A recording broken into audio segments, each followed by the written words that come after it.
بسم اللہ الرحمن الرحیم الحمد للہ والصلاة والسلام علی رسول اللہ وبعد۔ ربیع القرآن کورس کا دوسرا درس ہے۔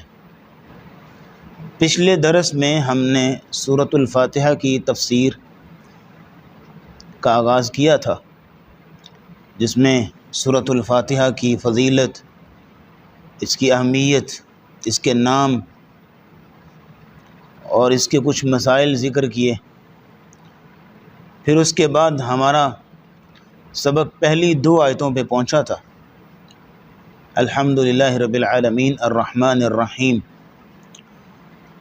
جس کی ہم نے مختصر تفسیر آپ کے سامنے رکھی۔ آج کے درس میں مالک یوم الدین سے آگے چلیں گے۔ مالک یوم الدین یہ آیت بنیادی طور پہ تیسری دلیل بن رہی ہے الحمدللہ کلمہ کی۔ الحمدللہ میں کیا کہا جاتا ہے؟ ہر قسم کی تعریف اللہ کے لیے۔ وجہ کیا ہے؟ دلیل کیا ہے؟ ریزن کیا ہے؟ رب العالمین، چونکہ وہ رب ہے تمام جہانوں کا۔ دوسری وجہ الرحمن الرحیم، وہ انتہا درجے کا مہربان اور ہمیشہ رحم کرنے والا ہے۔ اور تیسری دلیل ہے مالک یوم الدین، چونکہ وہ مالک ہے قیامت کے دن کا۔ یہ تیسری دلیل بن رہی۔ اور پھر یہ ہے کہ ہم نے بتایا کہ سورۃ الفاتحہ میں عقیدے کی 3 قسموں کا ذکر ہے۔ عقیدہ توحید، الحمدللہ رب العالمین الرحمن الرحیم میں ملے گا آپ کو عقیدہ توحید، اور مالک یوم الدین میں عقیدہ آخرت، اور صراط الذین انعمت علیہم میں جا کے آتا ہے عقیدہ رسالت۔ گویا کہ مالک یوم الدین عقیدہ آخرت کو بیان کر رہی۔ تو عقیدہ آخرت ہمارے عقیدے کی بنیاد ہے، ہمارے عقیدے کی اساس ہے۔ لیکن بڑے افسوس سے کہنا پڑتا ہے کہ جس امت کے عقائد میں سے ایک بنیادی عقیدہ عقیدہ آخرت ہو، وہ امت اپنے عملی پہلو کے حساب سے اس عقیدے کو بالکل فراموش کیے ہوئے ہے، اور دنیاوی زندگی میں یوں دھت ہے کہ آخرت کو فراموش کیوں ہیں۔ یوں لگتا ہے کہ جیسے کسی نے ان کو آخرت کے بارے میں بتایا ہی نہیں، آخرت کا ڈر خوف ہی نہیں، کیونکہ جس بندے کے دل میں آخرت کا ڈر ہو،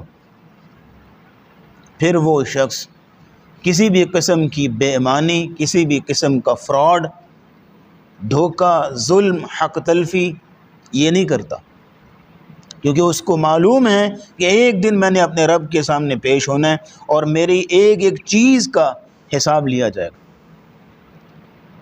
اور یہاں مالک یوم الدین میں بنیادی طور پہ 2 باتیں بتانا مقصود ہیں۔ نمبر 1 کہ قیامت کو سارے جمع ہوں گے اللہ کے سامنے، وَحَشَرْنَاهُمْ فَلَمْ نُغَادِرْ مِنْهُمْ أَحَدًا، اللہ ایک ایک کو جمع کریں گے، ایک ایک کو اللہ جمع کریں گے اور پھر ایک ایک چیز کا حساب لیں گے۔ یہ پہلی چیز بتانا مقصود ہے۔ یہ قیامت کے دن ایک ایک لمحے کا، ایک ایک چیز کا، ایک ایک نعمت کا حساب دینا، کہاں کہاں لگا کے آئے، یہ جوانی دی، یہ زندگی دی، کہاں صرف کی۔ اور دوسری بات جو بتانا مقصود ہے وہ یہ ہے کہ اس دن کا حاکم، مالک و مختار صرف اللہ ہے۔ مالک یوم الدین، یہ مالکی لفظ میں 2 قراءت ہیں۔ ایک ہے مالک یوم الدین جو ہمارے ہاں مشہور ہے، عام ہے، اور دوسری ہے ملک یوم الدین۔ امام عاصم، امام کسائی، امام یعقوب اور امام خلف العشر، 10 قراءت کے ائمہ میں سے یہ 4 امام مالک یوم الدین پڑھتے ہیں۔ جیسے امام شاطبی رحمہ اللہ قراءت کی کتاب میں لکھتے ہیں اپنی متن شاطبیہ میں کہ وہ مالک یوم الدین راویہ ناصر، اور امام جزری درہ میں لکھتے ہیں وہ مالک حذفز، کہ امام عاصم، کسائی، خلف العشر اور یعقوب، یہ 4 امام ہیں جو مالکی پڑھتے ہیں، اور باقی امام ملکی پڑھتے ہیں، باقی 6 جو امام۔ آپ میں سے جن لوگوں کو قرات کے بارے میں ابھی اتنا علم نہیں ہے تو ایسی چیزوں کو فی الحال کے لیے سن رکھیں، آہستہ آہستہ جیسے جیسے آپ یہ چیزوں کو سنتے جائیں گے تو آپ کے ذہن میں ان کی جگہ بنتی جائے گی اور آپ کے ذہن میں یہ جذب ہوتی جائیں گی انشاءاللہ۔ تو مالکی ایک قرات ہے اور ملکی دوسری قرات۔ مالکی کا معنی ہے مالک، ملکیت کو شو کر رہا ہے کہ وہ قیامت کے دن کا مالک ہے، قیامت کے دن ہر طرح کی ملکیت اس کی ہوگی۔ جیسے آتا ہے نا قل اللہم مالک الملک تؤتی الملک من تشاء، وہاں مالک ملکیت کو شو کرتا ہے، اور ملکی یہ ملوکیت کو شو کرتا ہے، بادشاہت کو، شہنشاہیت کو، کہ اس دن کا حاکم، اس دن کا شہنشاہ، اس دن کا بادشاہ صرف اللہ ہے۔ جیسے حدیث میں آتا ہے نبی اسلام نے فرمایا یقبض اللہ الارض یوم القیامہ وَيَطْوِي السَّمَاوَاتِ بِيَمِينِهِ، اللہ رب العزت زمین کو اپنی ایک مٹھی میں لیں گے اور آسمانوں کو اللہ رب العزت یوں اپنے دائیں ہاتھ میں لپیٹ لیں گے، اور پھر اللہ ان کو جھنجھوڑیں گے۔ ثم یقول، پھر اللہ پوچھیں گے، کہیں گے این ملوک الارض، کہاں ہے زمین کے بادشاہ؟ وہ ملوک یہ ملکی سے ملوکیت کو شو کرتے، این ملوک الارض، کہاں ہے زمین کے بادشاہ، کہاں ہے حاکم؟ این الجبارون این المتکبرون، کدھر ہیں؟ کون جواب دے؟ لمن الملک اليوم، آج کس کی بادشاہی ہے؟ للہ الواحد القہار، اللہ اکیلے کی بادشاہی۔ تو ملکی ملوکیت کو، تو دونوں قراتیں ملی تو بڑا خوبصورت معنی، بڑی خوبصورت تفسیر سامنے آئی، اور وہ یہ ہے کہ آج دنیا میں ویسے تو عارضی طور پہ لوگوں کے پاس حاکمیت ہوتی ہے، ایک مجازی طور پہ ملک کا بادشاہ ہوتا ہے، حکمران ہوتا ہے، کسی علاقے میں ایک سربراہ، ایک امیر ہوتا ہے جس کا حکم چلتا ہے عارضی طور پہ، لیکن قیامت کے دن کسی کی مجازی طور پر بھی، عارضی طور پر بھی کسی کی حاکمیت نہیں ہوگی، حقیقی اور سچا حاکم اس دن اللہ ہوگا، صرف اللہ۔ تو دونوں قراتوں کو ملائیں کیا معنی بنے گا؟ کہ وہ قیامت کے دن کا بادشاہ بھی ہے، حکم بھی اس کا چلے گا، اور پھر یہ ہے کہ وہ مالک بھی ہے، ملکیت بھی اس کی۔ آج دنیا میں آپ کی ملکیت ہوتی ہے، آپ کے نام پلاٹ ہیں، آپ کے نام جو ہے وہ جائیداد ہے، دیگر چیزیں، ملکیت تو ہے آپ کی، لیکن آپ کا حکم شاید نہ چلے، اس علاقے کا بادشاہ، اس ملک کا بادشاہ کوئی اور ہے۔ اور بعض جگہ ایسی ہوتی ہیں کہ بادشاہ تو ہے لیکن یہ کہ اس کا حکم نہیں چلتا، اس کا حکم نہیں چلتا، لیکن اللہ رب العزت ایسا مالک اور ایسا ملک ہے کہ اس کا حکم بھی چلے گا صرف اس کا، اور ملکیت بھی صرف اسی کی ہوگی۔ تو مالک یوم الدین اس قرات کے اعتبار سے ترجمہ کریں گے کہ وہ قیامت کے دن کا مالک ہے، اور مالک یوم الدین کے اعتبار سے ترجمہ کریں گے وہ قیامت کے دن کا بادشاہ ہے۔ تو دونوں قراتیں دو مختلف معانی کو بیان کر رہی ہے، جو کہ حقیقت میں دو الگ الگ تفسیریں ہیں۔ یوم الدین، یوم دن کو کہتے ہیں جو طلوع شمس سے لے کے غروب شمس تک کو بولا جاتا ہے، جو سردیوں میں تقریباً 9-10 گھنٹے کا دن بنتا ہے، اور گرمیوں میں 14-15 گھنٹے کا، اور اس سے بھی کم و بیش ہوتا رہتا ہے۔ لیکن قیامت کا جو یوم ہے وہ ایک دن 50,000 سال کے برابر ہوگا، کان مقدارہ 50,000 سنہ، وہ ایک دن 50,000 سال کے برابر ہوگا، اور کس قدر ہولناکی ہوگی اس دن۔ الدین جزا کا، یہ دین، الدین جو ہے نا یہاں جزا کے معنی میں، جو کسی کے عمل کے بدلے میں اس کو ریوارڈ دیا جاتا ہے، اس کو بدلہ دیا جاتا ہے، یا اس کو سزا دی جاتی ہے، کسی کے عمل کے نتیجے میں، اس کو الدین بولتے ہیں۔ جیسے عربی زبان میں ایک محاورہ ہے، کما تدین تدانا، جیسا کرو گے ویسا بھرو گے. وہاں تدینو تدانا وہی روٹ ورڈ ہے. جیسے آپ انگلش میں کہتے ہیں as you sow so shall you reap, یا ٹٹ فار ٹیٹ, جیسی کرنی ویسی بھرنی. اس طرح عربی میں محاورہ ہے کما تدینو تدانا, تو اسی روٹ ورڈ سے نکلا الدین, روز جزا کا, کہ جیسے آپ کریں گے اسی طرح کا آپ کو بدلہ دیا جائے گا. مالک یوم الدین. پھر یہ ہے کہ جزا اور سزا کا جو کانسیپٹ ہے, مکافات عمل جو ہے یہ دنیا میں عارضی طور پہ ہوتا رہتا ہے. مختلف لوگوں کو اپنے کیے کی مختلف طرح سے سزائیں ملتی رہتی ہیں, لیکن جزا کا مکمل ظہور قیامت کے دن ہوگا. جو مکمل اظہار ہے وہ قیامت کو ہوگا. آخری انصاف, فائنل ڈیسیژن قیامت کو ہوگا. اور دنیا میں تو شاید کسی کا انصاف جو ہے وہ تھوڑا ملے, کسی کو زیادہ مل جائے, کسی کے ساتھ ظلم کم ہوتا ہے, کسی کا زیادہ ہوتا ہے, لیکن قیامت کے دن جو ہے وہ بالکل انصاف ہوگا. ذرا بھی کسی پہ ظلم نہیں کیا جائے گا. وَلَا يَظْلِمُ رَبُّكَ أَحَدًا. اللہ کسی پہ ظلم نہیں کریں گے. پہلی 3 آیتیں آپ کے سامنے آ گئیں, آپ تینوں میں ذرا ربط نوٹ کر لیں. الحمدللہ, ہر قسم کی تعریف اللہ کے لیے. وجہ رب العالمین, جو رب ہے تمام جہانوں. جب یہ لفظ بولا رب العالمین تو ذہن میں دل میں ایک ڈر سا پیدا ہوا کہ وہ کائنات کا مالک ہے, اب وہ پتہ نہیں کیا کرے, اب وہ پتہ نہیں ہمارے ساتھ کیا سلوک کرے گا, اب پتہ نہیں کچھ دے گا کہ نہیں, اب پتہ نہیں کہ وہ کچھ نوازے گا بھی کہ نہیں. ایک دل میں ڈر پیدا ہوا, خوف پیدا ہوا, ایک مایوسی کی کیفیت آپ کہہ لیں. لیکن ساتھ ہی فوراً کہہ دیا الرحمن الرحیم, وہ بڑا مہربان ہے, نہایت رحم کرنے والا, ہمیشہ رحم کرنے والا. اس کے لطف و کرم سے بندے ہر دم فیض یاب ہوتے ہیں, ہر مخلوق فیض یاب ہوتی ہے. کائنات کا ذرہ ذرہ اس کے لطف و کرم سے استفادہ کرتا ہے. مایوسی کی بات نہیں ہے, وہ بڑا رحم دل ہے, بڑا مہربان ہے. اس کی رحمت اس کے غصے پر بھاری ہے اور حاوی ہے اور محیط ہے. جب یہ بات سنی تو دل میں ایک لا ابالی والی کیفیت پیدا ہوئی کہ خیر ہے, کوئی مسئلہ نہیں, وہ بڑا مہربان ہے, وہ معاف کر دے گا, خیر صلی اللہ, جو مرضی کرتے جاؤ. لیکن جب یہ چیز پیدا ہوئی تو فوراً آگے کہا مالک یوم الدین. اتنی بھی خیر نہیں ہے, وہ قیامت کے دن کا مالک ہے, ایک ایک چیز کا حساب لے گا, اور جو کرو گے اس کا بدلہ دے گا. اچھا کرو گے اچھا بدلہ, برا کرو گے برا بدلہ. اتنی بھی خیر نہیں. تو یہ بڑا خوبصورت ربط ہے ان کلمات میں اور ان آیات کے اندر. پھر اگلی آیت پہ آ جائیے, ایاک نعبد و ایاک نستعین. یہ آیت 2 حیثیتیں رکھتی ہے, ایاک نعبد و ایاک نستعین.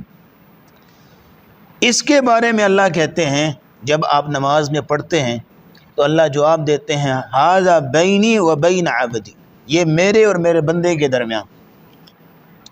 پہلی 3 آیتیں اللہ کی تعریف ہیں.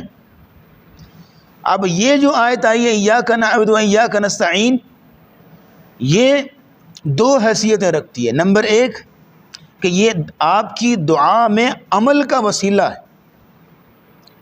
دعا کرنے کی جو آداب ہیں ان میں ہم نے شروع میں بھی بتایا کہ پہلے اللہ کی تعریف کی جائے, پھر اپنے عمل کا وسیلہ پیش کیا جائے, پھر اس کے بعد جو ہے وہ اپنی دعا اللہ کے سامنے رکھی جائے, اپنا مدعا بیان کیا جائے. یہ جو آیت ہے ایاک نعبد و ایاک نستعین, یہ عمل کا وسیلہ پیش کر رہی کہ یا اللہ ہم صرف تیری ہی بات کرتے ہیں اور صرف تجھ ہی سے مدد مانگتے ہیں. یعنی ہم توحید پرست ہیں, تیرے ساتھ کسی کو شریک نہیں ٹھہراتے. ہمارا یہ عمل ہے, اپنے عمل کو بطور وسیلہ آپ اللہ کے سامنے رکھ دیں. بالکل اسی طرح جس طرح وہ صحیح بخاری میں 3 غار والوں کا قصہ آتا ہے کہ وہ غار میں پھنس گئے اور ہر ایک نے اپنا مدعا اللہ کے سامنے رکھا, اپنے عمل کا وسیلہ پیش کیا, تو اللہ نے ان کو نجات دی. بالکل اسی طرح آپ یہاں پہ عمل کا وسیلہ پیش کر رہے ہیں, پھر آگے دعا کرتے ہیں. دوسری حیثیت اس آیت کی ہے کہ یہ آیت پورے قرآن کا خلاصہ ہے. جو پورے قرآن کا مین تھیم ہے, مین ٹائٹل ہے, مین مدعا ہے, وہ اس آیت کے اندر ہے. توحید, توحید کی اساس ہے یہ آیت. ایاک نعبد و ایاک نستعین. مفسرین کہتے ہیں کہ پورے قرآن کا خلاصہ سورۃ الفاتحہ ہے، اور سورۃ الفاتحہ کا خلاصہ یہ آیت ہے ایاک نعبد و ایاک نستعین. ہم صرف تیری ہی عبادت کرتے ہیں اور صرف تجھ ہی سے مدد مانگتے ہیں. ایاک نعبد جو سمپل سنٹینس ہے، سادہ جملہ عربی زبان میں جو ہوتا ہے، اس کا سٹرکچر، اس کی ترتیب یہ ہوتی ہے کہ پہلے فعل آتا ہے، پھر فاعل آتا ہے، پھر مفعول ہوتا ہے. اردو زبان میں بھی یہی ہے، انگلش میں بھی آپ ٹینسز پڑھتے ہیں تو کوئی بھی ٹینس پڑھتے ہیں، اس کا سٹرکچر جو بیان کیا جاتا ہے، تو جو سمپل سنٹینس ہے اس کا سٹرکچر کیا ہوتا ہے؟ پہلے ورب آتا ہے، پھر سبجیکٹ آتا ہے، پھر آبجیکٹ آتا ہے، فعل فاعل مفعول. عربی زبان میں بھی سمپل سنٹینس یہی ہے، لیکن جب مفعول پہلے آ جائے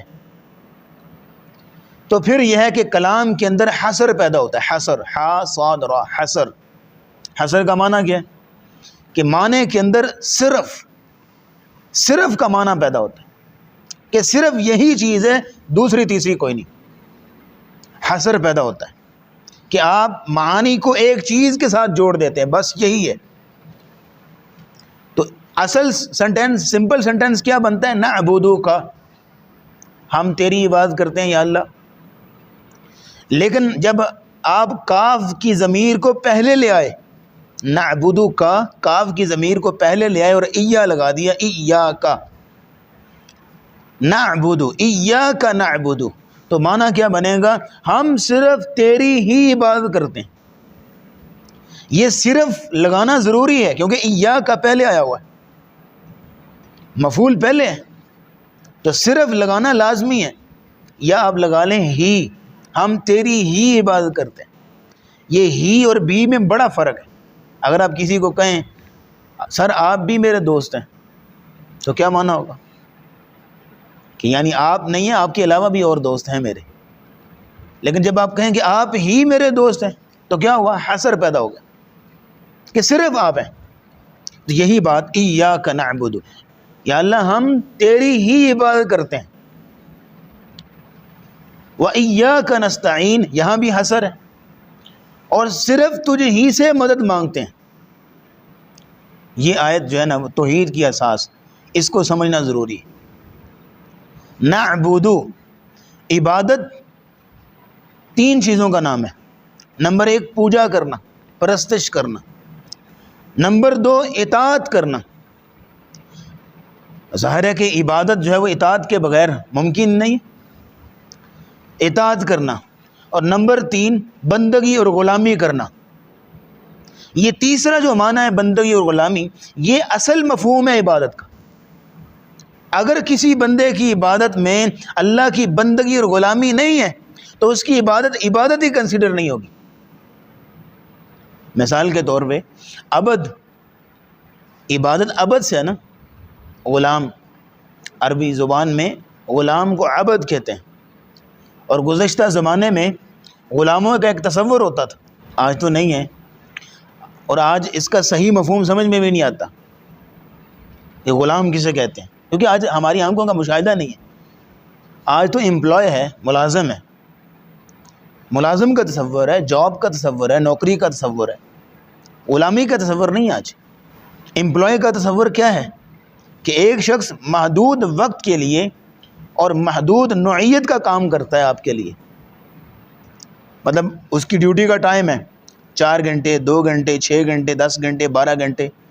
جب اس کا ٹائم پورا ہو گیا، محدود وقت ہے، ٹائم پورا ہو گیا، وہ جا رہا ہے، وہ نہیں رکے گا. محدود نوعیت کا کام کرے گا مطلب کیا ہے کہ جس کام کے لیے آپ نے اس کو رکھا ہوا ہے وہی کام کرے گا، دوسرا تیسرا نہیں. جیسے کہ ایک آپ کا باورچی ہے، آپ نے اس کو رکھا ہوا ہے، تو کسی دن آپ اسے کہیں کہ آج میڈ نہیں آئی تو آپ ایسا کریں ذرا واش روم صاف کر دیں، تو وہ کہے گا بھائی میں باورچی ہوں، میرا کام کھانا پکانا ہے، میرا کام واش روم صاف کرنا نہیں ہے. کیونکہ وہ محدود نوعیت کے لیے آپ کا پابند ہے اور آپ کا ملازم ہے.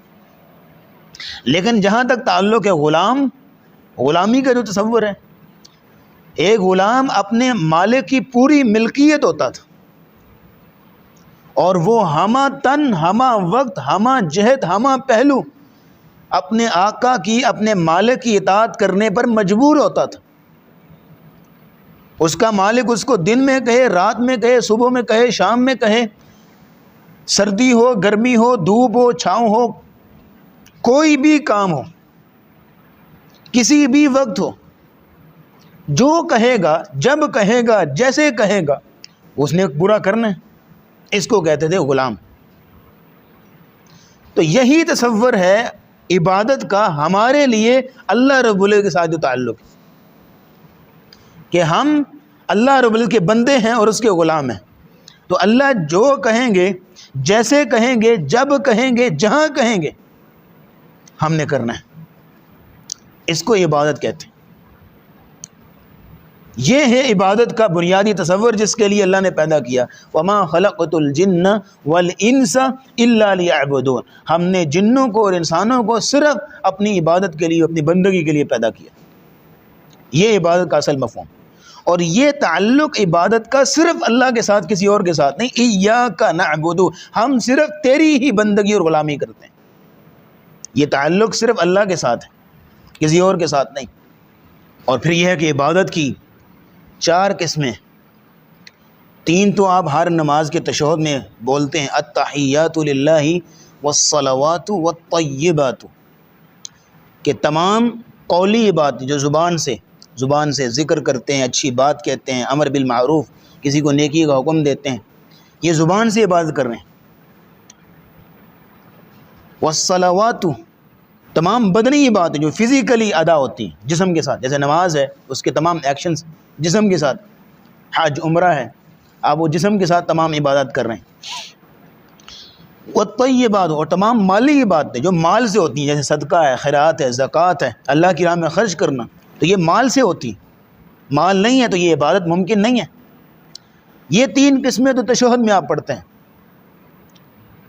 ایک قسم ہے قلبی عبادت جو دل سے ہوتی ہے، یہ عقیدہ ہے کہ امید اللہ پہ باندھی جائے، توکل اللہ پہ کیا جائے، خشیت اور خوف دل میں اللہ کا رکھا جائے، اور دل میں لوگوں کے لیے محبت اور ہمدردی کے جذبات ہوں۔ یہ ساری قلبی عبادات ہیں، دل سے تعلق رکھتی ہیں۔ یہ 4 قسمیں ہیں عبادت کی۔ ایاک نعبد، اب یہاں ایک اور کر لیجئے کہ بندہ تو ایک ہے، نعبد، آپ اکیلے نماز پڑھ رہے ہیں یا نماز میں اپنی سورہ فاتحہ پڑھ رہے ہیں تو بندہ تو ایک ہے، لیکن نعبد، ہم عبادت کرتے ہیں۔ ہم کیوں؟ اور وہ یہ ہے کہ بندہ عاجزی کا اظہار کرتے ہوئے اکیلا اپنی درخواست اللہ کے آگے پیش نہیں کر رہا، بلکہ اپنے ساتھ تمام کو شامل کر رہا ہے، اپنی فیملی کو بھی، اپنے عزیز و اقارب کو بھی، اپنے دوستوں کو بھی، اور پھر یہ ہے کہ فرشتوں کو بھی، جنوں کو بھی، تمام مخلوقات کو۔ یا اللہ، ہم ساری مخلوق صرف تیری ہی بندگی کرتے ہیں، تمام کی طرف سے نمائندگی کرتا ہے۔ اور پھر یہ ہے کہ واحد کے صیغے میں بڑائی کا اظہار بھی ہے نا، یا اللہ میں صرف تیری عبادت کرتا ہوں، یعنی میں آ گئی نا، جہاں میں آ جاتی ہے تو وہاں پہ بڑائی کا اظہار ہوتا ہے کہ اپنی بڑائی کا اظہار کر رہے ہیں۔ اب آپ یہاں نوٹ کیجئے گا، شروع میں کیا ہو رہا ہے کہ غائب کا صیغہ چل رہا ہے، الحمدللہ رب العالمین الرحمن الرحیم مالک یوم الدین، وہ اللہ، یعنی پرونون چل رہا ہے۔ لیکن یہاں پہ آ کے ایاک نعبد، سیکنڈ پرسن خطاب ہو رہا ہے، حاضر۔ اس کو عربی زبان میں التفات کہتے ہیں کہ پہلے پرونون استعمال ہو رہا ہے، غائب کے صیغے سے بات ہو رہی ہے، اور آگے فوراً خطاب آ جائے، مخاطب کر دیا جائے، اس کو التفات کہتے ہیں۔ یہ ایک عربی زبان کے ایک اسلوب ہے جس سے یہ ہے کہ سامعین کی توجہ کو اپنی طرف مبذول کرانا مقصود ہوتا ہے۔ پھر یہاں ایک بات نوٹ کریں کہ نعبد اصل میں فعل مضارع ہے، نعبد اصل میں فعل مضارع ہے۔ اردو زبان میں، انگلش زبان میں 3 زمانے ہوتے ہیں، 3 ٹینسز ہوتے ہیں، پریزنٹ ہے، فیوچر ہے، اور پاسٹ، پریزنٹ، فیوچر۔ اردو میں ماضی، حال، مستقبل۔ عربی زبان میں بھی 3 ہوتے ہیں لیکن تھوڑا فرق ہے۔ عربی زبان میں ماضی، مضارع اور امر۔ ماضی وہی پاسٹ والی بات، ماضی۔ مضارع کے اندر 2 چیزیں ہوتی ہیں، پریزنٹ بھی ہوتا ہے اور فیوچر بھی ہوتا ہے، اور امر وہ آرڈر ہوتا ہے۔ لیکن ہم یہاں بات کریں گے مضارع کی، جو دوسرا ہے، اس کے اندر 2 چیزیں ہوتی ہیں، اس کے اندر پریزنٹ کا معنی بھی ہوتا ہے اور فیوچر کا معنی بھی ہوتا ہے۔ تو کیا ترجمہ کریں گے؟ پریزنٹ کے حساب سے ایاک نعبد و ایاک نستعین، ہم صرف تیری ہی بات کرتے ہیں اور تجھ ہی سے مدد مانگتے ہیں۔ لیکن اگر آپ فیوچر کا ترجمہ کریں گے، کیونکہ مضارع کے اندر دونوں ہوتے ہیں، تو ترجمہ کیا ہوگا؟ ایاک نعبد و ایاک نستعین، ہم تیری ہی عبادت کریں گے اور تجھ ہی سے مدد مانگیں گے، یہ فیوچر کا ترجمہ۔ اور دونوں ترجمے اس میں ہیں اور دونوں ہی کیے جا سکتے ہیں۔ لیکن جب آپ پریزنٹ کا ترجمہ کریں گے تو آپ اپنی سچویشن بیان کر رہے ہیں، یا اللہ ہم صرف تیری ہی بات کرتے ہیں اور تجھ ہی سے مدد مانگتے ہیں۔ اٹ مینس کہ آپ اپنی موجودہ حالت کو ڈکلیئر کر رہے ہیں۔ لیکن جب آپ فیوچر کا ترجمہ کریں گے، ہم صرف تیری ہی بات کریں گے اور تجھ ہی سے مدد مانگیں گے، تو اس صورت میں آپ اللہ سے قول و قرار کر رہے ہیں، اللہ سے وعدہ کر رہے ہیں۔ تو دونوں ترجمے دو مختلف شانوں کو بیان کر رہے ہیں، دو مختلف حسن کو بیان کر رہے ہیں، ایاک نعبد و ایاک نستعین۔ اور اس آگے کیا ہے؟ وَإِيَّاكَ نَسْتَعِينُ، ہم صرف تجھ ہی سے مدد مانگتے ہیں۔ یہاں انسان کی بے بسی کا ذکر ہے اور اللہ کی قدرت کاملہ کا ذکر ہے، جیسے سورہ فاطر میں آتا ہے یا ایھا الناس انتم الفقراء الی اللہ، اے لوگو تم سارے اللہ کے آگے فقیر ہو، محتاج ہو، واللہ هو الغنی الحمید، اور اللہ اکیلا ہے جو کہ غنی ہے اور قابل تعریف۔ یہاں بھی اللہ کے سامنے انسان کی بے بسی کا اظہار ہے اور اللہ کی قدرت کاملہ کا اظہار ہے، اور پھر یہ ہے کہ اللہ رب العزت پر توکل کا اظہار ہے کہ وَإِيَّاكَ نَسْتَعِينُ، یا اللہ میں اپنے ہر کام کو تیرے سپرد کرتا ہوں۔ اور استعانت کیا ہے؟ کہ ہم صرف تجھ ہی سے مدد مانگتے ہیں۔ یہ مسئلہ استعانت توحید کے بنیادی پلرز میں سے ہے، مسئلہ استعانت۔ اگر جس بندے نے مسئلہ استعانت کو صحیح طریقے سے نہ سمجھا اور اس میں گڑبڑ کی، اس کا مطلب ہے اس کی توحید ڈگمگا جاتی ہے۔ تو استعانت کو سمجھ لیجئے کہ ہم صرف تجھے سے مدد مانگتے ہیں۔ یہاں ان کاموں کی مدد کا اظہار کیا جا رہا ہے کہ جن کا اختیار صرف اور صرف اللہ کے پاس۔ مثلا آپ ڈاکٹر سے دوا لے سکتے ہیں، لیکن شفا صرف اللہ کے پاس ہے، شفا آپ کسی اور سے نہیں مانگ سکتے۔ آپ کسی غریب کی مدد کر سکتے ہیں کچھ پیسے دے کے، لیکن غریب کرنا، امیر کرنا، رزق دینا، رزق کے خزانوں کے منہ کھولنا یا بند کرنا، یہ اللہ کے اختیار میں۔ آپ کسی معالج سے علاج کروا سکتے ہیں، کسی سے دم کروا سکتے ہیں، لیکن اولاد صرف اللہ دیتے، اولاد کوئی اور نہیں دیتا۔ تو یہاں وَإِيَّاكَ نَسْتَعِينُ، ہم صرف تجھ ہی سے مدد مانگتے ہیں، یہاں ان کاموں کی مدد کی بات ہو رہی ہے جن کا اختیار صرف اور صرف اللہ کے پاس۔ جہاں تک تعلق ہے ظاہری اسباب کے تحت ایک دوسرے کی مدد کرنا دنیاوی سطح پہ، تو وہ تو ہمیں ایک دوسرے کی مدد کرنی چاہیے، لازم ہے، ایک دوسرے سے مدد مانگی بھی جا سکتی ہے۔ وَتَعَاوَنُوا عَلَى الْبِرِّ وَالتَّقْوَىٰ، لوگوں ایک دوسرے کی مدد کرو، تعاون کرو ایک دوسرے کے ساتھ، اور احادیث بھی بھری پڑی ہیں ایک دوسرے کے ساتھ تعاون کرنے کے حوالے سے، اس پہ ترغیب دی جاتی ہے، اس کا اجر و ثواب بیان کیا جاتا ہے۔ لیکن جن کاموں کا اختیار صرف اللہ کے پاس ہے، وہ آپ کسی اور سے نہیں مانگ سکتے۔ آج بڑے افسوس سے کہنا پڑتا ہے کہ آج لوگ وہ چیزیں جو صرف اللہ کے اختیار میں ہیں، وہ ان لوگوں سے مانگ رہے ہیں جو دنیا سے جا چکے ہیں، فوت ہو چکے ہیں، اور ایسی چیزوں کی مدد مانگ رہے ہیں کہ اگر وہ زندہ بھی ہوتے پھر بھی ان کی مدد نہیں کر سکتے تھے۔ وہ تو فوت ہو گئے، لیکن اگر زندہ بھی ہوتے نا، جیسے اولاد مانگی جا رہی فوت شدہ سے، اگر وہ زندہ بھی ہوتا پھر بھی اولاد نہیں دے سکتا تھا، ابھی تو وہ دنیا سے جا چکا ہے۔ تو آپ کسی سے بھی مدد مانگ سکتے ہیں، تو مدد مانگنے کا اصول ہے۔ مسئلہ استعانت کا پلر آپ کو دینے جا رہا ہوں، وہ یہ ہے کہ آپ کسی سے مدد مانگ سکتے ہیں، لیکن اس کے اندر 3 کوالٹیز ہونی چاہیے۔ نمبر 1، وہ زندہ ہو، حیٌ، اس کا مطلب ہے فوت شدہ سے مدد مانگی نہیں جا سکتی، اور نہ ہی وہ آپ کی مدد کرنے پہ قادر ہے۔ حیٌ، زندہ ہو۔ نمبر 2، حاضر، وہ موجود ہو۔ موجود ہو مطلب کیا ہے؟ کہ ایسا نہ ہو کہ آپ یہاں بیٹھے ہوئے ہیں، وہ دوسرے شہر میں، آپ اسے یہاں بیٹھ کے آوازیں دیں، او فلاں کرنے والے میری مدد کر، اور آپ کا عقیدہ ہو، آپ کا نظریہ ہو، آپ کی سوچ ہو کہ میں یہاں بیٹھا ہوں، وہ دوسرے شہر میں میری آواز سن رہا ہے، بغیر کسی کمیونیکیشن سسٹم کے۔ حاضر ہو، موجود ہو، دوسری چیز۔ تیسری چیز، وہ قادر ہو، کہ جو چیز آپ مانگ رہے ہیں اس سے وہ آپ کی مدد کرنے پہ قادر ہو۔ جب آپ کی وہ مدد کرنے پہ قادر نہیں ہے تو آپ اس سے مدد مانگیں گے تو کوئی شخص آپ کو عقل مند نہیں کہے گا۔ مثال کے طور پہ آپ کی اہلیہ گھر میں ہوتی ہیں تو آپ ان سے کھانا مانگتے ہیں، پانی مانگتے ہیں، کپڑوں کا مطالبہ کرتے ہیں، وہ تو ٹھیک ہے۔ لیکن اگر اہلیہ گھر میں موجود نہیں ہے، میکے گئی ہیں یا کہیں اور، تو آپ گھر آپ کمرے میں بیٹھے آواز دیں اپنی اہلیہ کو، پانی دیجئے، کھانا دیجئے، میرے کپڑے پریس کر دیجئے، تو گھر میں جو دوسرے موجود ہوں گے وہ کہیں گے اسے کیا ہوا ہے؟ وہ آپ کو کہیں گے کہ آپ عقل مند ہیں؟ وہ کہیں گے لگتا ہے اس کا نا دماغ ہل گیا، وہی وہاں یہ موجود ہی نہیں ہے، تم اسے کیسے مدد کے لیے پکار رہے ہو؟ بالکل یہی چیز ہے۔ پھر اسی طرح ایک فقیر آدمی ریڑھی لگا کے کھڑا بیچارہ، آپ اسے کہیں جناب میری نوکری نہیں لگ رہی، ذرا میرے ساتھ آئیں، میری سفارش کر دیں، میری جاب لگ جائے، ذرا فلاں ہیڈ آفس آ جائیں اور میری سفارش کر دیں، یہ آپ کو کہے گا کہ آپ عقل مند ہیں؟ بھائی وہ سفارش کرنا، آپ کی نوکری لگوانا اس کے اختیار میں نہیں ہے، وہ ریڑھی لگا رہا ہے بیچارہ، خود اتنا اس کا اختیار ہوتا تو وہ خود نہ کچھ بن جاتا۔ وَإِيَّاكَ نَسْتَعِينُ کے اندر یہ مفہوم ہے کہ وہ جس سے آپ مدد مانگ رہے ہیں اس کا اختیار رکھتا ہو۔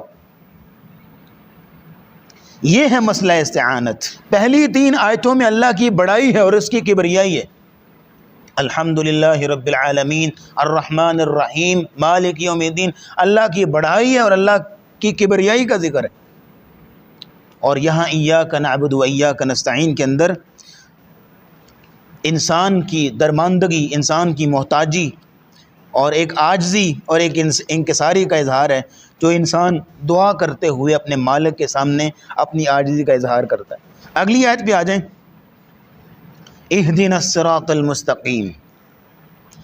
یہ ہے، اب اس آیت کو دعا کی حیثیت حاصل ہے اور یہ قرآن مجید کی پہلی دعا ہے۔ قرآن مجید کی دعاؤں کی کلیکشن بھی ہم کریں گے اس سفر میں انشاءاللہ، تو اس میں پہلی دعا یہ ہے۔ پھر اب اگلی بات نوٹ کریں، کہ پہلے پارے کا موضوع ہے ہدایت۔ اس میں ہدایت کی تمام چیزوں کا ذکر ہے۔ ہدایت کا معنی مفہوم کیا ہے، ہدایت کی دعا کون سی ہے، ہدایت یافتہ لوگ کون کون سے ہیں، ہدایت حاصل کرنے کے ذرائع کون کون سے ہیں، ہدایت کس کو ملے گی، ہدایت کس کو نہیں ملے گی۔ یعنی اگر آپ نے ہدایت کے موضوع پہ آرٹیکل تیار کرنا ہو تو پہلا پارہ آپ کے سامنے بڑا بنیادی سورس ہے کہ اس میں ہدایت کی تمام چیزوں کا ذکر ہے۔ تو یہ پہلا لفظ ہے اہدنا الصراط المستقیم، ہدایت کے اوپر، کہ اس میں ہدایت کی دعا مانگی جا رہی۔ تو اس آیت کو 2 حیثیتیں حاصل ہو گئیں، اہدنا الصراط المستقیم۔ ایک تو یہ ہے کہ دعا کی حیثیت حاصل ہے، اس کو قرآن کی پہلی دعا ہے۔ دوسرا یہ ہے کہ پہلے پارے کا موضوع چونکہ ہدایت ہے، تو پہلے ہدایت کا معنی مفہوم بیان کرنے سے پہلے یہاں ہدایت کی دعا ذکر کی جا رہی ہے کہ اہدنا الصراط المستقیم۔ آپ اللہ سے دعا کرتے ہیں، یا اللہ زندگی کے ہر معاملے میں مجھے صحیح سلیقہ سکھا۔ جو ایک زندگی کا اصل اسلوب ہوتا ہے، ایک زندگی کا خوبصورت ترین طریقہ ہوتا ہے، وہ مجھے سکھا، سیانہ بنا دے، مجھے عقل مند بنا دے۔ جو قابل تعریف کام ہوتے ہیں وہ مجھے سر انجام دلا۔ دیکھیں دنیا میں انسان مختلف اقدامات کرتا ہے، مختلف جو ہے وہ فیصلے کرتا ہے، مختلف مینجمنٹ کرتا ہے، مختلف انسان جو ہے وہ قدم اٹھاتا ہے۔ پھر یہ ہے کہ انسان کو معلوم ہے کہ کہیں پہ ذرا سا بھی میں نے غلط قدم اٹھا لیا، ذرا سی بھی مسٹیک کر لی تو بہت بڑا نقصان اٹھانا پڑے گا۔ اس لیے دعا کی تعلیم دی جا رہی ہے کہ اللہ سے دعا مانگا کرو کہ یا اللہ زندگی کے ہر شعبے میں، زندگی کے ہر موڑ میں، ہر جگہ پہ وہ طریقہ مجھے سجھا، وہ طریقہ مجھے سکھا، اس رستے پہ مجھے ڈال جو بالکل سیدھا ہو، بالکل جو ہے وہ قابل تعریف ہو، اچھا طریقہ ہو۔ اب اہدنا میں آپ ہدایت اللہ سے مانگ رہے ہیں، لیکن 3 مفہوم ہیں اس کے۔ نمبر 1، اہدنا الصراط المستقیم، یا اللہ ہمیں سیدھا رستہ دکھا، سجھا، وہ بتا ہمیں۔ ترجمے میں لکھا ہوتا ہے نا، ہمیں سیدھا رستہ دکھا۔ ہمیں سیدھا رستہ بتا. یہ پہلا مفہوم ہے کہ یا اللہ جو سیدھا رستہ ہے نا وہ ہمارے ذہن میں ڈال دے, ہمارے دل میں ڈال دے کہ یہ رائٹ ڈائریکشن. پھر دوسرا مفہوم کیا ہے؟ اہدنا الصراط المستقیم. یا اللہ ہمیں سیدھے رستے پہ جو صحیح رستہ ہے, جو صحیح ٹریک ہے, اس پہ جما دے, اس پہ ٹکا دے, ہمارے قدم جما دے, ثابت رکھ دے. جیسے کہ نبی کریم صلی اللہ علیہ وسلم کی دعا ہے, یا مقلب القلوب ثبت قلبی علی دینک. اے دلوں کو پھیرنے والے میرے دل کو اپنے دین پہ جما دے اور ٹکا دے, اپنے دین پہ ثابت رکھ. یہ دوسرا مفہوم. تیسرا مفہوم ہے اہدنا الصراط المستقیم. یا اللہ ہماری ہدایت میں اضافہ فرما, ہدایت میں اضافہ کر دے. اہدنا الصراط المستقیم. اور اللہ رب العزت اپنے بندوں کی ہدایت میں اضافہ کرتا ہے, والذین اہتدوا زادہم ھدی وآتاہم تقواہم ویزید اللہ الذین اہتدوا ھدی. تو آپ اللہ سے ہدایت کی دعا کر رہے ہیں. ایک تو ہمیں رستہ دکھا, دوسرا اس رستے پہ جمع, تیسرا یہ ہے کہ اس ہدایت میں, اس کی فہم میں, اس کے بصیرت میں, اس کی سمجھ بوجھ میں اور عقل مندی, دانش مندی میں مزید اضافہ کر دیں. یہ ہے اہدنا الصراط المستقیم کا اصل مفہوم, کہ ایک تو آپ اللہ سے دعا مانگ رہے ہیں کہ جو صحیح ڈائریکشن ہے وہ ہمیں بتا. جیسے اصحاب کہف کی دعا ہے, ربنا ہب لنا من لدنک رحمہ وہیئ لنا من امرنا رشدا. یا اللہ ہمارے معاملے میں جو صحیح رستہ ہے نا, رشد, بھلائی والا, خیر والا, اچھائی والا, وہ ہمیں بتا بس. اور حضرت موسیٰ کی دعا کی, یا اللہ میں اتنے بڑے مشن پہ جا رہا ہوں, رب اشرح لی صدری ویسر لی امری واحلل عقدۃ من لسانی یفقہوا قولی. یا اللہ میری لیے آسانیاں کر, میری مدد کر. یہی مفہوم ہے اہدنا الصراط المستقیم کا. پھر یہ ہے کہ تین آگے اس کے مفہوم ہے, رستہ دکھا, رستے پہ جمع, اور اس کی فہم میں, اس کی بصیرت میں, عقل مندی میں مزید اضافہ کر دے. پھر اگلی بات نوٹ کیجئے گا کہ اللہ رب العزت انسان کو تین طریقوں سے ہدایت دیتا ہے. نمبر ایک, عقل و شعور کے ذریعے سے. عقل و شعور کے ذریعے سے انسان کے اندر, ہر مخلوق کے اندر اللہ تعالیٰ نے اس کے مطابق اس کی سمجھ بوجھ ڈالی ہوئی ہے. مثال کے طور پہ ایک چوزا ہے, پچھلی کلاس میں بھی ہم نے یہ مثال دی تھی کہ اب وہ چوزا سڑک پہ کسی جگہ پہ پھر رہا ہے, اچانک ادھر سے بلی آ گئی ہے, ڈوگی آ گیا, تو وہ بھاگ کے وہ چوزا اپنی ماں کے پروں کے نیچے چھپ جاتا ہے. تو اب اس چوزے کو کس نے بتایا کہ یہ میرے دشمن ہیں اور یہ میری دوست ہے, میری ماں ہے؟ یہ کس نے بتایا اس کو؟ حالانکہ وہ کسی کالج میں, کسی اسکول میں نہیں پڑھا, کسی جو ہے وہ انسٹیٹیوٹ میں اس نے تعلیم حاصل نہیں کی, کوئی کتاب نہیں اس نے پڑھی دوست کون ہے دشمن کون ہے, لیکن یہ اس کی جبلت میں, اس کی فطرت میں اللہ نے ڈال دیا ہوا. یہ ہے پہلی ہدایت, عقل و شعور. اسی طرح انسان ہے, انسان کے بارے میں بھی جو احتیاطی تدابیر ہیں اس کے دل میں اللہ نے ڈالی ہوئی ہیں, اور ہر انسان کو اتنی عقل و شعور دی ہوئی ہے, اتنا فہم دیا ہوا ہے کہ وہ اپنی عقل سے فیصلہ کر سکتا ہے کہ یہ رستہ ٹھیک ہے, یہ غلط, جس کو آپ چھٹی حس بھی کہتے ہیں. دوسرا ہے ہدایت کا ذریعہ انبیاء اور کتابیں. اللہ رب العزت نے انبیاء کو بھیجا اور کتابیں نازل کی, جس کے ذریعے سے اللہ اپنے بندوں کو ہدایت دیتا ہے. جیسے ہمیں قرآن مجید دیا جو ہدایت کا فائنل منبع اور مصدر ہے. اب یہ ہے کہ قیامت تک ہدایت اسی سے ملے گی, اور ہدایت سے کے متعلقہ تمام چیزیں اس کے اندر ہیں. انسان کو طریقہ, سلیقہ, سب کچھ جو ہے اس میں سکھایا گیا ہے. پھر تیسرا جو ذریعہ ہدایت دینے کا وہ اسوہ حسنہ, جو ہمارے لیے امت محمدیہ کے لیے, کہ رسول اللہ کا عملی نمونہ, رسول اللہ کی سنت, رسول اللہ کی احادیث, یہ ہمیں ہدایت دینے کا اللہ رب العزت نے ذریعہ رکھا. لقد کان لکم فی رسول اللہ اسوۃ حسنہ. اور رسول اکرم صلی اللہ علیہ وسلم چلتا پھرتا قرآن تھے. کان خلقہ القرآن, سیدہ عائشہ فرماتی کہ رسول اللہ کا اخلاق, رسول اللہ کا مزاج, آپ کی طبیعت سراسر قرآن ہے. یعنی قرآن جو ہمارے سامنے یہ ہے, یہ تھیوری ہے, اور اس کا پریکٹیکل رسول اللہ صلی اللہ علیہ وسلم. یہ تین ذریعے سے اللہ رب العزت اپنے بندوں کو ہدایت دیتا ہے. پھر اگلی بات یہ نوٹ کیجئے کہ ہدایت کی بنیادی طور پہ تو دو قسمیں. ایک تو یہ ہے کہ رستہ دکھانا, رستے کے بارے میں بتانا, بس آگاہ کر دینا, خبردار کر دینا. جیسے کہ آپ کسی کو کہتے ہیں سر میں نے فلاں جگہ جانا ہے تو مجھے راستہ بتائیے، تو آپ کو کہتا ہے، ڈائریکشن بتاتا ہے کہ آپ یہاں سے الٹے ہاتھ ہوں، یہاں سے سیدھے ہاتھ ہوں، یہاں سے رائٹ ہوں، یہاں سے لیفٹ ہوں، آگے یہ فلاں دودھ والی دکان آئے گی، اس سے آپ نے دائیں مڑ جانا ہے، پھر آگے جو ہے فلاں یہ دکان آئے گی، آپ نے اسے بائیں مڑ جانا ہے، آگے آپ کی جو ہے منزل ہے۔ وہ آپ کو سارا راستہ بتا دیتا۔ یہ ہے رستہ بتانا، اس کو کہتے ہیں ہدایت تبلیغ۔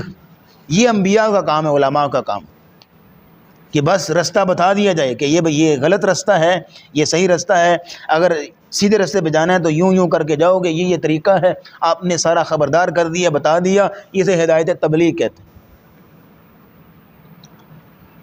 جیسے قرآن مجید میں نبی اسلام کے بارے میں فرمایا گیا وَإِنَّكَ لَتَهْدِي إِلَىٰ صِرَاطٍ مُسْتَقِيمٍ، آپ تو سیدھے رستے کی بس گائیڈ دے دیتے ہیں، آپ کنوے کرتے ہیں، آپ تو بس سیدھے رستے کی طرف رہنمائی کرتے ہیں، گائیڈ کر دیتے ہیں۔ ان علیک الا البلاغ، آپ کے ذمے صرف میسج کو فارورڈ کرنا ہے، کنوے کرنا ہے، بتانا ہے۔ وما علینا الا البلاغ المبین، ہمارے ذمے صرف پیغام کو پہنچا دینا ہے۔ یہ ہدایت تبلیغ ہے۔ ہدایت کی دوسری قسم ہے کہ اس منزل تک چھوڑ کے آنا، جو منزل ہے، جو اصل مقصود ہے، وہاں تک پہنچا کے آنا۔ وہی مثال لے لیجئے، جیسے آپ سے کسی نے پوچھا سر میں نے لیک سٹی جانا ہے، میں نے خیابان مین جانا ہے، میں نے وابڈا ٹاؤن جانا ہے، کسی علاقے بھی آپ سے رستہ پوچھتا ہے تو آپ کہتے ہو میں نے ادھر ہی جانا ہے، آپ آ جائیں، میں نے ادھر ہی جانا ہے، آپ میری گاڑی میں بیٹھیں، میں آپ کو وہاں ڈراپ کر دیتا ہوں۔ آپ نے اس کو گاڑی میں بٹھایا، جو اس کی منزل ہے وہاں پہ آپ نے اس کو ڈراپ کیا اور آپ آگے چلے۔ یہ ہے ہدایت توفیق، کہ منزل تک پہنچا کے آنا، رستہ بازو پکڑ کے اس رستے پہ چلانا اور پھر منزل تک پہنچانا، یہ صرف اللہ کے اختیار میں ہے۔ جیسے قرآن میں آتا ہے انک لا تہدی من احببت ولکن اللہ یہدی من یشاء، اے نبی جس کو آپ چاہتے ہیں اس کو آپ ہدایت نہیں دے سکتے، مگر جس کو اللہ رب العزت ہدایت دے۔ معنی کیا ہے کہ جس کو اللہ رب العزت صحیح رستے پہ چلائے اور اللہ رب العزت اس کو توفیق اور ہمت اور طاقت دے تو وہی بندہ ہدایت یافتہ ہو سکتا ہے۔ وقت کا نبی بھی کسی شخص کو صحیح رستے پہ گامزن نہیں کروا سکتا، ہاں بتا سکتا ہے، میسج کنوے کر سکتا ہے، تبلیغ کر سکتا ہے۔ تو یہ ہدایت کی بنیادی طور پہ دو قسمیں ہیں۔ پھر اگلی بات نوٹ کیجئے، اس آیت کی آخری بات، صراط مستقیم کسے کہتے ہیں؟ صراط مستقیم کی مختلف تفسیریں ہیں اور ساری ملتی جلتی ہیں، ایک ہی بات آپ کہہ لیں۔ نمبر ایک، دین ابراہیم صراط مستقیم ہے۔ دین ابراہیم کیا ہے؟ صراط مستقیم۔ جیسے قرآن میں آتا ہے قل اننی ہدانی ربی الی صراط مستقیم دینا قیما ملت ابراہیم حنیفا وما کان من المشرکین۔ دین ابراہیم صراط مستقیم ہے، اور دین ابراہیم کیا ہے؟ قل ان صلاتی ونسکی ومحیای ومماتی للہ رب العالمین۔ پہلے پارے میں آتا ہے اسلمت لرب العالمین۔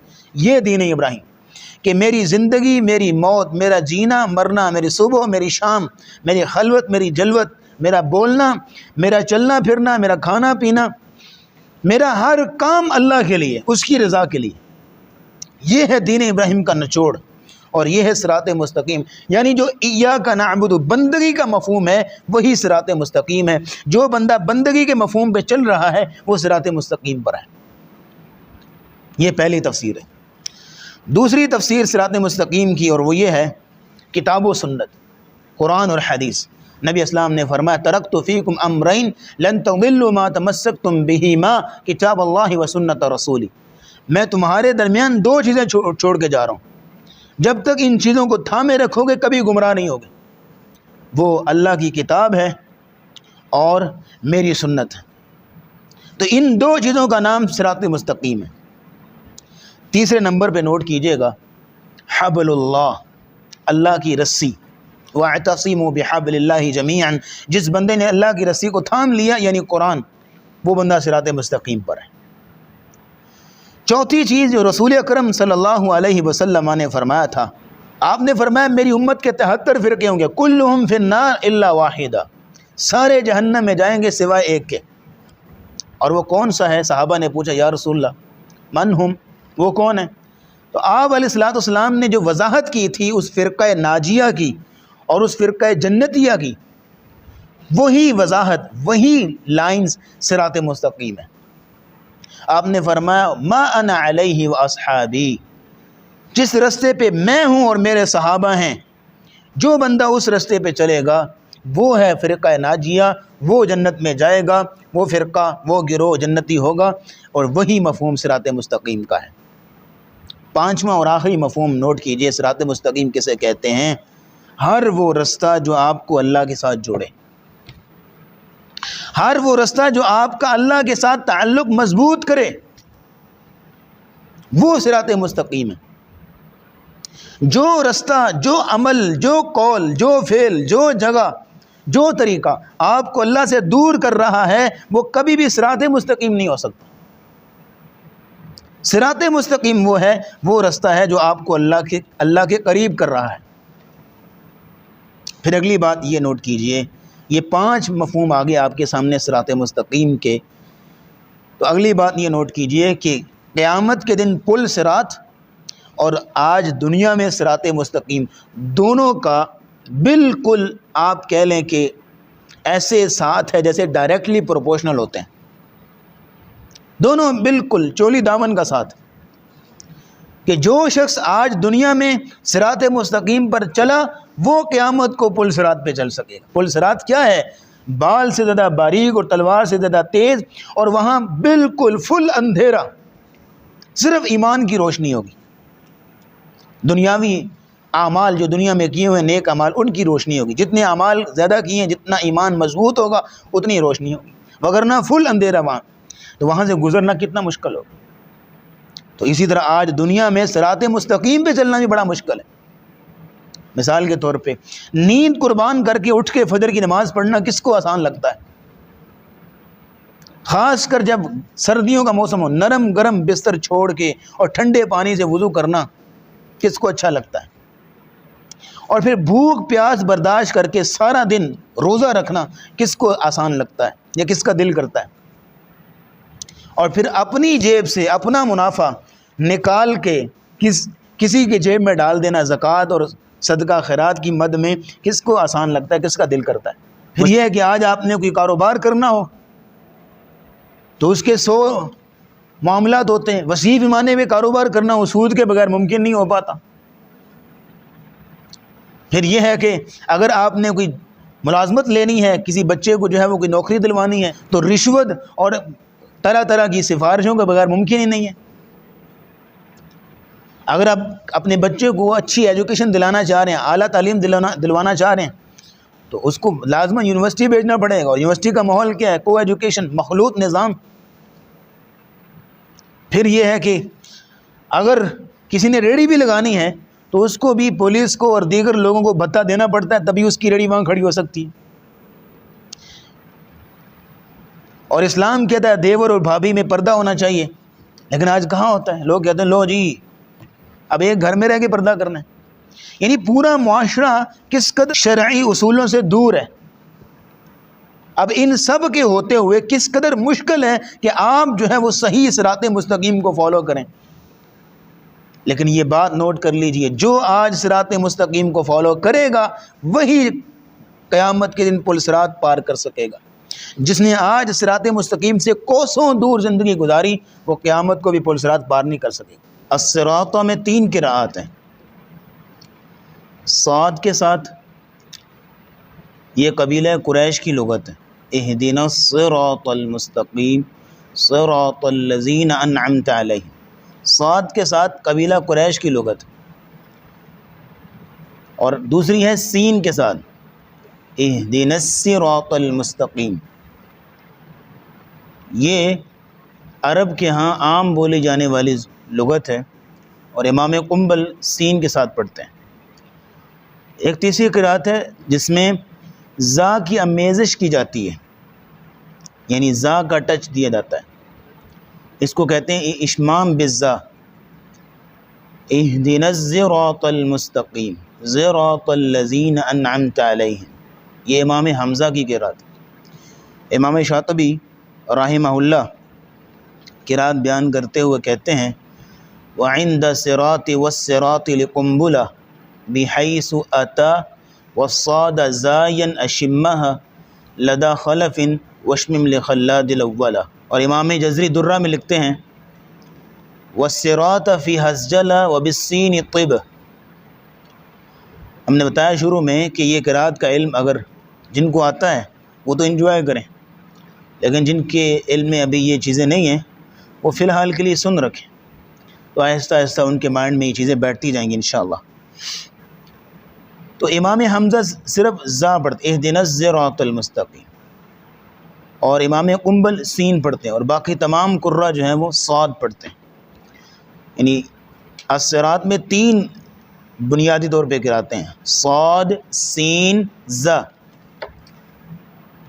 اور مزے کی بات یہ ہے کہ ان تینوں کا مخرج ایک ہے کہ آپ زبان کے کنارے کو اپنے ثنایا علیہ اور ثنایا سفلی کے اندرونی کنارے سے لگائیں. یعنی زبان کا کنارہ ایج آف دا ٹنگ اور ایجز آف انسائزرز، یوں کہہ لیں آپ کہ آپ اپنی زبان کے کنارے کو سامنے والے جو 2 دانت ہیں ان کے اندرونی کنارے سے لگائیں، اس سے جو ہے وہ صاد، سین، زا ادا ہوتا ہے. ان تینوں کا مخرج ہے، ان کو مخرج کے اعتبار سے اصلیہ بھی کہتے ہیں اور صفیریہ صفت کے اعتبار سے کہتے ہیں، کیونکہ وسٹلنگ لیٹرز ہیں، وسٹلنگ ساؤنڈ ہے، سیٹی کی آواز آتی ہے. بہرحال الصراط کا لفظ قرآن میں جہاں بھی آئے یہی 3 قراتیں ہوں گی، اہدنا الصراط المستقیم. اگلی آیت میں آ جائیں صراط الذین انعمت علیہم، ان لوگوں کا رستہ جن پر تو نے انعام کیا، ان لوگوں کا رستہ جن پر تو نے انعام کیا. یہ بنیادی طور پر اس آیت میں صراط مستقیم کی ڈیفینیشن بیان کی جا رہی ہے. اگرچہ ہم نے الصراط المستقیم کی وضاحت آپ کے سامنے رکھ دی کہ صراط مستقیم کیا ہے، دین ابراہیم ہے، کتاب و سنت ہے، ما انا علیہ و اصحابی ہے، اور ہر وہ رستہ جو اللہ کے ساتھ جوڑتا ہے، حبل اللہ. یہ صراط مستقیم کی مختلف صورتیں آپ کو بتا دی ہیں، لیکن یہاں خود وضاحت کی جا رہی ہے کہ صراط مستقیم کیا ہے. فرمایا صراط الذین انعمت علیہم، رستہ ان لوگوں کا جن پر تو نے انعام کیا. یا یہ معنی ہو سکتا ہے، یا ایک دوسرا معنی ہے کہ وہ رستہ جس پہ چل کر تیرے بندے تیرے انعام کے مستحق ہوتے ہیں، یہ مفہوم بھی ہو سکتا ہے. یعنی ایک تو ان لوگوں کا رستہ جن پر تو نے انعام کیا، دوسرا وہ رستہ دکھا جس پہ چل کے تیرے بندے تیرے انعام کے مستحق ہوتے ہیں، تیرے کمالات کے مستحق ہوتے ہیں، تیرے لطف و کرم کے مستحق ہوتے ہیں. تو یہاں غور کیجئے گا انعام یافتہ لوگ کون ہیں. 5 قسم کے لوگ ہیں جو انعام یافتہ کہلانے کے لائق ہیں اور ان کو اللہ کا انعام بھی ملتا ہے. 5 قسم کے لوگ. نمبر 1، 4 گروہ جو سورہ نساء کی آیت نمبر 69 میں آتا ہے، وَمَن يُطِعِ اللَّهَ وَالرَّسُولَ فَأُولَٰئِكَ مَعَ الَّذِينَ أَنْعَمَ اللَّهُ عَلَيْهِمْ مِنَ النَّبِيِّينَ وَالصِّدِّيقِينَ وَالشُّهَدَاءِ وَالصَّالِحِينَ. یہ 4 گروہ، انبیاء ہیں، صدیقین ہیں، شہداء ہیں، صالحین. یہ 4 قسم کے گروہ ایسے ہیں انعم اللہ علیہم، ان پر اللہ نے انعام کیا، انعام یافتہ لوگ.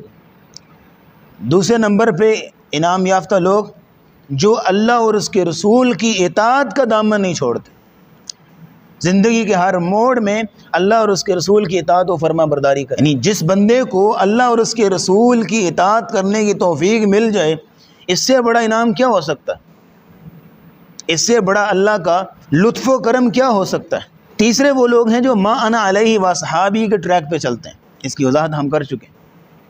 ما انا علیہ و اصحابی، جس پر رسول اللہ اور آپ کے صحابہ ہیں، جس رستے پر جو شخص اس رستے پہ چلے گا وہ اللہ کے انعام کا مستحق ہوگا، جس نے رسول اللہ کو، صحابہ کو اپنا آئیڈیل اور رول ماڈل بنایا.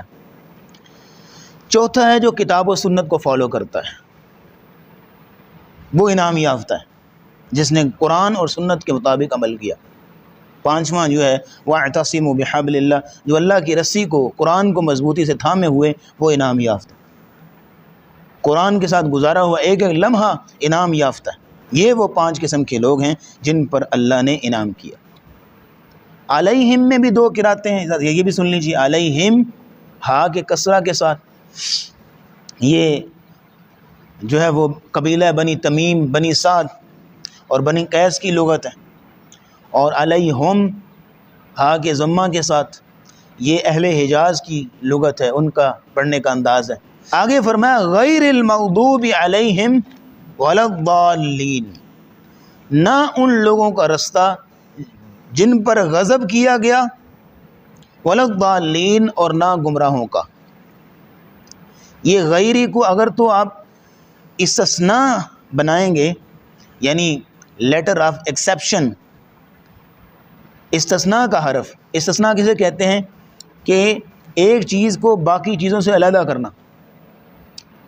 تمام لوگ کلاس میں آگے ہیں سوائے زید کے، اب یہ سوائے، ایکسیپٹ، الا، یہ استثناء کے لیے ہے۔ تو اگر تو آپ غیری کو استثناء بنائیں گے تو کیا معنی ہوگا؟ صراط الذین انعمت علیہم، ان لوگوں کا رستہ جن پر تو نے انعام کیا، غیر المغضوب علیہم ولا الضالین، ان لوگوں کا رستہ نہیں جن پر غضب کیا گیا اور جو گمراہ ہیں۔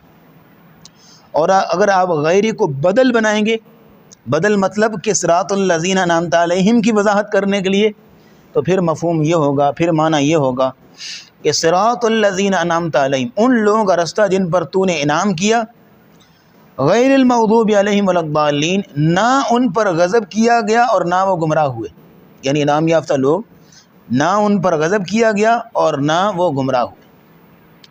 لیکن یہاں ایک نقطے کی بات بھی نوٹ کیجئے گا کہ صراط الذین انعمت علیہم، ان لوگوں کا رستہ جن پر تو نے انعام کیا، انعام کی نسبت اللہ کی طرف، اور جب المغضوب علیہم غضب کی بات آئی تو پھر اس کی نسبت اللہ کی طرف نہیں کی، حالانکہ غضب بھی تو اللہ کا ہوا تھا۔ یہ اللہ کے ادب کے لیے کہ خیر کی نسبت اللہ کی طرف کی گئی ہے، شر کی نسبت اللہ کی طرف نہیں، یہ اللہ کا ادب ہے۔ حالانکہ جو غضب ہوا، جو شر ہوئی ان کے اوپر، وہ بھی تو اللہ کی مشیت، اللہ کے ارادے سے ہوئی، لیکن اللہ کا ادب ہے کہ خیر کی نسبت اس کی طرف کی جائے، شر کی نسبت اس کی طرف نہ کی جائے۔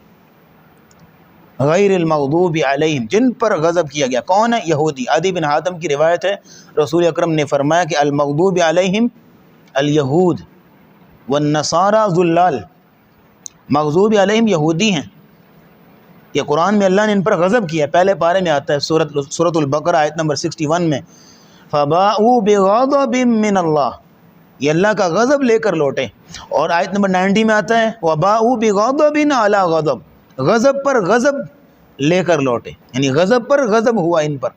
اور نصارہ گمراہ ہیں، ان کے بارے میں سورہ مائدہ میں آتا ہے وَلَا تَتَّبِعُوا أَهْوَاءَ قَوْمٍ قَدْ ضَلُّوا مِن قَبْلُ وَأَضَلُّوا كَثِيرًا وَضَلُّوا عَن سَوَاءِ السَّبِيلِ، یہ گمراہ ہوئے، اور نشاندہی کر دی گئی۔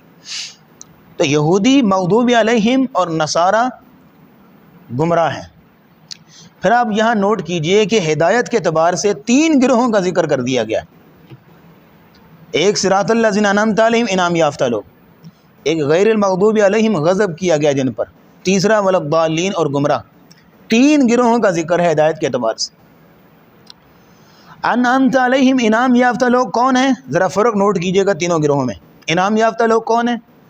کہ جن کے پاس علم بھی ہے اور عمل بھی ہے، علم بھی ہے ان کے پاس اور عمل بھی کرتے ہیں۔ اور المغضوب علیہم یہودی، جن کے پاس علم ہے عمل نہیں کرتے، عمل کے اعتبار سے کھوٹے ہیں، اپنے علم کے مخالف عمل کرتے ہیں، عمل کے اعتبار سے کھوٹے اور ناکارہ ہیں، عمل کے میدان میں فیل ہیں، علم ہے، یہ یہودی۔ اور الضالین گمراہ وہ عیسائی نصارہ، کہ جن کے پاس علم نام کی چیز نہیں ہے، علم نہیں ہے لیکن عمل بہت ہے، عمل میں بغیر علم کے جو ہے وہ چیزیں ایجاد کر لی، رہبانیت ایجاد کر لی اور دیگر چیزیں، یعنی اندھیرے میں تیر چلاتے ہیں، علم نہیں ہے عمل بہت ہے۔ تو تینوں گروہوں کا فرق آپ کے سامنے آ گیا۔ تو المغضوب علیہم صرف یہودی نہیں ہے، النصارہ صرف گمراہ نہیں ہے، بلکہ تعویل عام کے اعتبار سے جس بندے کے اندر یہودیوں جیسی عادات ہیں وہ مغضوب علیہم ہیں، اور جس بندے کے اندر نصارہ کی عادات ہیں وہ الضالین ہیں۔ فرق آپ کے سامنے ہم نے رکھ دیا۔ یہاں پہ سورہ فاتحہ مکمل ہوتی ہے الحمدللہ، لیکن یہاں نوٹ کر لیجئے کہ آپ جب سورۃ الفاتحہ مکمل پڑھ لیتے ہیں، سورۃ الفاتحہ مکمل ہوتی ہے، پھر آخر میں کیا حکم دیا گیا کہ آمین کہو، نماز میں آمین کہی جائے۔ اور آمین کے 3 معانی ہیں، ویسے تو ہم کیا کہتے ہیں؟ آمین کا معنی کیا ہے؟ یا اللہ دعا قبول فرما، یا الہی ہماری دعا قبول فرما. لیکن بنیادی طور پہ آمین 3 جملوں کا مخفف ہے، 3 جملوں کی ایبریویشن. جیسے کہ بعض اوقات نام تھوڑا سا لمبا ہوتا ہے لیکن یہ ہے کہ اس کو شارٹ کر دیا جاتا ہے، اس کی ایبریویشن نکال لی جاتی ہے. اسی طرح آمین 3، آپ سمجھ لیں کہ آمین 3 جملوں کا، 3 سینٹینسز کی ایبریویشن ہے. پہلا کیا ہے؟ اللہم استجب لنا، یا اللہ ہماری دعا قبول فرما. یہ پہلا معنی ہے آمین کا. دوسرا معنی اللہم لا تخیب رجاءنا، یا اللہ ہمیں نا امید نہ کرنا، ہمیں نامراد نہ کرنا. لا تخیب رجاءنا، ہماری امیدوں کو نہ توڑنا. اور تیسرا معنی کذالک فلیکن، اسی طرح ہو جائے. یعنی جب آپ آمین کہتے ہیں، کسی نے دعا کی آپ نے آمین کہا، تو اس کا مطلب آپ کیا کہنا چاہ رہے ہیں کہ اسی طرح ہو جیسے آپ کہہ رہے ہیں. تو آمین 3 جملوں کا ایبریویشن ہے. کذالک فلیکن، اللہم استجب لنا، اللہم لا تخیب رجاءنا. آمین کے مسائل میں سے مسئلہ یہ ہے کہ آمین بالجہر، بلند آواز سے آمین کہنا نماز کے اندر امام کے پیچھے. تو اس کے بارے میں روایات صحیح بخاری کی 782 نوٹ کیجیے گا کہ سیدنا ابو ہریرہ رضی اللہ تعالیٰ نے روایت کرتے ہیں، نبی اسلام نے فرمایا کہ جب امام غیر المغضوب علیہم ولا الضالین کہے تو تم آمین کہو. فَإِنَّهُ مَنْ وَافَقَ تَأْمِينُهُ تَأْمِينَ الْمَلَائِكَةِ غُفِرَ لَهُ مَا تَقَدَّمَ مِنْ ذَنْبِهِ. جس بندے کی آمین فرشتوں کی آمین کے ساتھ مل گئی، غُفِرَ لَهُ مَا تَقَدَّمَ مِنْ ذَنْبِهِ، اللہ رب العزت اس کے پچھلے گناہوں کو معاف کر دیتے ہیں. اور صحیح مسلم کی حدیث نمبر 404 میں آتا ہے کہ نبی اسلام نے فرمایا جب امام غیر المغضوب علیہم ولا الضالین کہتا ہے اور آمین کہتا ہے، تم بھی آمین کہو. یجبکم اللہ، اللہ تمہاری دعا کو قبول کریں گے. اور وائل بن حجر کی حدیث ہے سنن ابی داؤد میں 933، فرماتے ہیں کہ انہوں نے رسول اللہ صلی اللہ علیہ وسلم کے پیچھے نماز پڑھی اور آپ علیہ الصلوۃ والسلام نے غیر المغضوب علیہم ولا الضالین پڑھا اور آمین کہی، اور پھر فجہر بہ آمین، آپ علیہ الصلوۃ والسلام نے آمین کو بلند آواز سے کہا. اور سنن ترمذی کی حدیث 248 میں آتا ہے کہ وَمَدَّ بِهَا صَوْتَهُ، آپ علیہ الصلوۃ والسلام نے اپنی آواز کو کھینچا، یعنی آمین. اور پھر ایک روایت میں آتا ہے وَرَفَعَ بِهَا صَوْتَهُ، اپنی آواز کو بلند کیا، اونچا کیا، اونچی آواز سے کہا. اور آمین کی فضیلت اس اعتبار سے بھی ہے، سیدہ عائشہ صدیقہ رضی اللہ تعالیٰ عنہ فرماتی ہیں کہ نبی اسلام نے فرمایا ما حسدتکم الیہود علی شیء ما حسدتکم علی السلام والتأمین. یہودیوں کو اگر سب سے زیادہ حسد ہوتا ہے نا تمہاری وجہ سے تو 2 چیزوں پر ہوتا ہے. ایک السلام علیکم جو تم آپس میں کہتے ہو، اور دوسرا آمین جو اونچی آواز سے کہتے ہو. یہ 2 چیزوں کی وجہ سے یہودیوں کو سب سے زیادہ چڑ ہوتی ہے، حسد ہوتا ہے کہ ان کو اتنی اچھی چیزیں مل گئیں. تو یہاں پہ سورۃ الفاتحہ کا سفر مکمل ہوتا ہے الحمدللہ. اگلے سبق میں سورۃ البقرہ کا آغاز کریں گے اللہ کے فضل سے. اللہ رب دعا ہے کہ اللہ جو حق سچ بیان کیے اس کو قبول و منظور فرمائے، جو غلطی کوتاہی ہوئی اس کو اس سے درگزر فرمائے. واخر دعوانا الحمدللہ رب العالمین.